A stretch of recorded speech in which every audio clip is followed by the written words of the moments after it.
امریکہ کے جس گھر میں ٹھہری ہوئی تھی وہاں پر ایک ملازمہ جو کہ پاکستانی تھی، اس نے رو رو کر اپنی داستان سنائی کہ کیسے امریکہ میں بہتر روزگار کے لیے اپنے شوہر کے ساتھ آئی تھی۔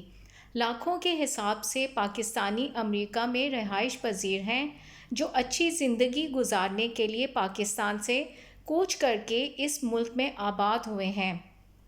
اچھی زندگی سے مراد روپے پیسے لے لیجئے، وہ تو انہیں مل جاتا ہے مگر طرح طرح کے مسائل سے دوچار ہونا پڑتا ہے۔ امریکہ کے جس گھر میں ٹھہری ہوئی تھی وہاں پر ایک ملازمہ جو کہ پاکستانی تھی، اس نے رو رو کر اپنی روداد سنائی کہ کیسے امریکہ میں بہتر روزگار کے لیے اپنے شوہر کے ساتھ آئی تھی، ہر دکھ اور سکھ میں اس کا ساتھ دیا، اتنی محنت کی کہ دونوں نے مل کر کھانے پینے کی اشیاء کا سٹور کھول لیا۔ دیکھتے ہی دیکھتے اس کے دن پھر گئے، حالات اتنے اچھے ہو گئے کہ بیوی نے سٹور میں جانا بند کر دیا اور گھر داری میں مصروف ہو گئی تھی۔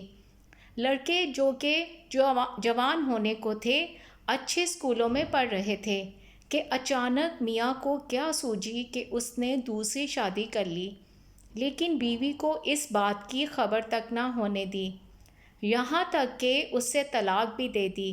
ایک روز اس کے بیٹے نے ماں سے کہا، امی آپ کو معلوم ہے کہ ڈیڈی نے دوسری شادی کر لی ہے اور آپ کو طلاق دے دی ہے۔ یہ سن کر اس خاتون کے ہوش اڑ جاتے ہیں۔ جانچ پڑتال کی تو واقعی اس کے شوہر نے اسے طلاق دے دی تھی۔ جب شوہر سے اس نے احتجاج کیا تو اس نے اسے گھر سے نکال دیا تھا اور وہ بیچاری در بدر پاکستانیوں کے گھروں میں جا کر پارٹ ٹائم کھانے بنانے لگی تھی۔ اس خاتون کو میں نے اپنی میزبان کے گھر میں دیکھا تو وہ شکل و صورت سے بالکل بھی ملازمہ دکھائی نہیں دے رہی تھی، اتنی مہذب کہ جی نہیں چاہتا تھا کہ اس سے کوئی کام لیا جائے، مگر اس بیچاری کی روزی کا مسئلہ تھا، میرا جی کٹ کر رہ گیا تھا۔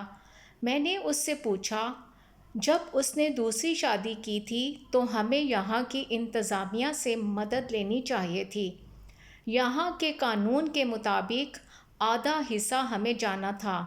وہ آنکھوں میں آنسو بھرتے ہوئے گویا ہوئی، اس شخص نے اتنی مہلت ہی نہیں دی کہ میں یہاں کی انتظامیہ کو بتا سکتی۔ بے یار و مددگار بچوں سمیت الگ پاکستانی گھر میں پناہ لینے پر مجبور ہوں۔ مجھے تو نکال دیا تھا مگر بچوں کو بھی اپنے پاس نہیں رہنے دیا، ان کو بھی میرے ہمراہ گھر سے باہر نکال دیا ہے۔ بچے بیچارے اس قابل نہیں کہ کچھ کما سکیں، میں محنت مزدوری کر کے ان کو پڑھا رہی ہوں، جوں ہی کسی قابل ہو جاتے ہیں تو اپنے شوہر پر مقدمہ دائر کر کے اپنا حصہ لوں گی۔ میرے مالک بہت اچھے ہیں، وہ میرے ساتھ دینے کو تیار ہیں۔ دراصل ان کے 2 چھوٹے بچے ہیں جن کی میں ان کی غیر موجودگی میں دیکھ بھال کرتی ہوں، وہ دونوں ملازمت کرتے ہیں۔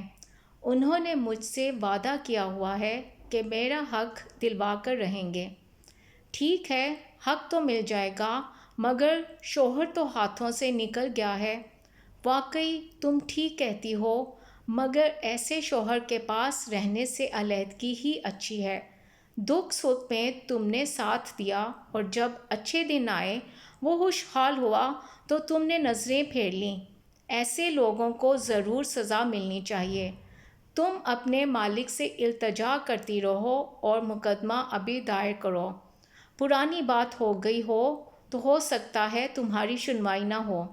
میری اس بات سے وہ دکھ بھرے لہجے سے بولی، میں ضرور مقدمہ کروں گی، کاش میاں پر میں کڑی نظر رکھتی تو آج یہ دن دیکھنا نہ پڑتا۔